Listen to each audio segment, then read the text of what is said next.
Republic Day greetings to all of you and our fellow citizens in Cuba, the Dominican Republic and Haiti. I now read excerpts from the address to the nation by the Honorable President of India, Sri Ramnath Kovind, on the eve of 72nd Republic Day. Dear fellow citizens, greetings to all of you on the eve of the 72nd Republic Day of the world's largest and most vibrant democracy. We celebrate the National Festival of the Republic Day with enthusiasm and express our respect for the national flag and our faith in the Constitution. This day has come to mean a lot to all Indians living within the country and abroad. 71 years ago, on this very day, we the people of India adopted, enacted, and gave to ourselves a unique constitution. For all of us, then, this is the day to also pause and ponder over the core values that the Constitution propounds. These values, justice, liberty, equality, and fraternity, outlined in the preamble of our Constitution, are sacred to all of us. Its abiding adherence is meant not only to those who are mandated to govern, but for the people at large. It's not without reason that the wise men and women who framed the Constitution chose to place these 4 terms at the very beginning of the Constitution to build the foundation on which the edifice of our democracy rests. In fact, these were the values that guided our freedom struggle. A galaxy of great leaders and thinkers like Bal Gangadhar Tilak, Lala Lajpat Rai, Mahatma Gandhi, and Subhash Chandra Bose inspired our freedom struggle. They had diverse dreams of a magnificent future of the motherland. But common to their aspirations were these values: justice, liberty, equality, and fraternity. Dear fellow citizens, every Indian salutes our farmers, who have made our vast and populous country self-reliant in food grains and dairy products. Despite adversities of nature, numerous other challenges, and the COVID-19 pandemic, our farmers sustained the agricultural production. A grateful nation is fully committed to the welfare of our farmers. Just as our hardworking farmers ensure food security for the country, the brave soldiers of the armed forces ensure security of our national boundaries and severest conditions. From the freezing cold at Siachen and Galwan Valley in Ladakh, with temperatures as low as -50 to 60 degrees Celsius, to the scorching heat in Jaisalmer with temperatures as high as 50 degrees Celsius on land, and in the skies and the vast coastal areas, our warriors are vigilant every moment. Every citizen feels proud about the bravery, patriotism, and the spirit of sacrifice amongst our soldiers. Our scientists have been working day and night for decoding the coronavirus, and they have succeeded in developing the vaccine in record time. With this accomplishment, our scientists have added a glorious chapter of contribution to the well-being of humanity. Our scientists, along with doctors, administrators, and people from other walks of life, have made major contribution in containing the virus and keeping the fatality rate lower in our country, compared to that in developed countries. Thus, all our farmers, soldiers, scientists deserve special appreciation, and a grateful nation greets them on this auspicious occasion on this Republic Day.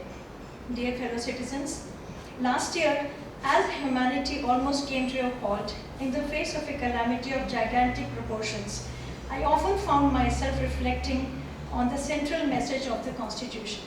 Our effective response to the pandemic would not have been possible without our constitutional values of fraternity. Indians have been like a close-knit family, making exemplary sacrifices to protect each other in the face of the common enemy of coronavirus. I am thinking here of doctors, nurses, paramedics, healthcare administrators, and sanitation workers who put their own lives at risk to care for COVID-19 patients. Some of them even lost their lives. Along with them, about 1.5 lakh people became victims of this pandemic. I convey my condolences to the bereaved families. Our frontline corona warriors were ordinary citizens who turned out to be extraordinary. When the history of this tragic chapter, which is not yet over, is written, I'm confident that the future generations will behold you all for the heroic response to the crisis for which no one could have truly prepared. Given our country's population density, diversity of cultural traditions, natural and geographical challenges, taking precautionary measures against COVID-19 was far more difficult for us. Yet we have managed to check the spread of the virus to a large extent. Despite the calamity, we have succeeded in taking forward our activities in many spheres. The pandemic threatened to derail the young generation's learning process, but institutions and teachers quickly adopted new technology and ensured that there was no break in education by conducting not only free and fair, but also safe elections in Bihar, which was high population density, and in union territories of Jammu and Kashmir and Ladakh with difficult of access and other challenges. Our democracy and the Election Commission have accomplished remarkable feats. The judiciary found help in technology and continued to function and dispense justice. The list is long. In order to open up the economy without risking the lives of the people, the process of unlocking was carefully calibrated. This has proved effective and the economy has started growing, showing indications of recovery faster than anticipated. The latest unprecedented allocation of GST and India's emergence as a most favored destination for the foreign investment are indicative of our fast economic recovery. The government has encouraged small and medium industries to unleash entrepreneurial spirit by providing easy loans to them and help them to come up with innovative business deals. Let us look at 2020 as a year of learning. There were miracles of a revitalizing Mother Nature, which taught humanity a hard lesson that the small is not expedient but complementary to the big. Converting a crisis into opportunity, the Prime Minister gave a call of Atmanirbhar Bharat Abhiyan, or Self-Reliant India Mission. Our vibrant democracy, our enterprising and talented fellow citizens, especially the youth, energize our efforts in shaping a self-reliant India. Atmanirbhar Bharat is in line with aspiration to shape a new India by the year 2022, when our country turns 75. This will be a significant milestone in the journey of the nation as we are determined to achieve major goals, from providing Pakka houses with basic facilities for every family to doubling the income of farmers. Adversity often plays a role of great teacher. It makes us stronger. Economic reforms have continued apace and have supplemented by long-pending reforms in the area of labor and agriculture through legislation. A self-reliant India has manufactured its own vaccine for COVID-19 and is now undertaking a mass vaccination drive, which will be the largest exercise of its kind in history. The administration and health services are working with full readiness to make this exercise a success. I urge upon the countrymen to utilize this lifeline and get vaccinated as per guidelines. Your health opens the way for your advancement. Today, India is being rightly called pharmacy of the world, as we are supplying medicines and other healthcare items to several countries to alleviate people's suffering and contain the pandemic across the globe. India is moving towards and taking its rightful place in the world. During the recent years, its arc of influence has been expanding and encompassing the large part of the world. The manner in which India got overwhelming support in the international community for its entry as non-permanent member of the Security Council this year is indicative of that influence. The quality of our engagement with leaders across the world has enhanced manifold. India, with a vibrant democracy, has rightfully earned its respect as a responsible and trustworthy nation.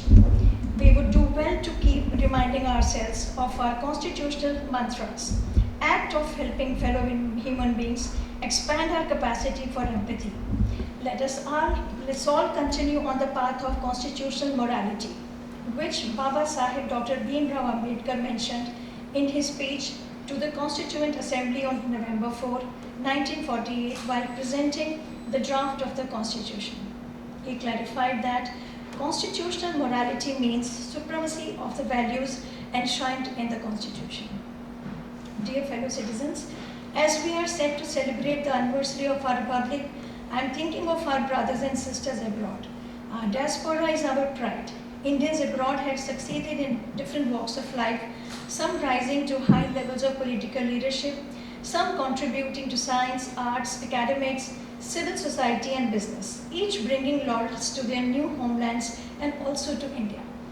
Republic Day greetings to you from the land of your ancestors.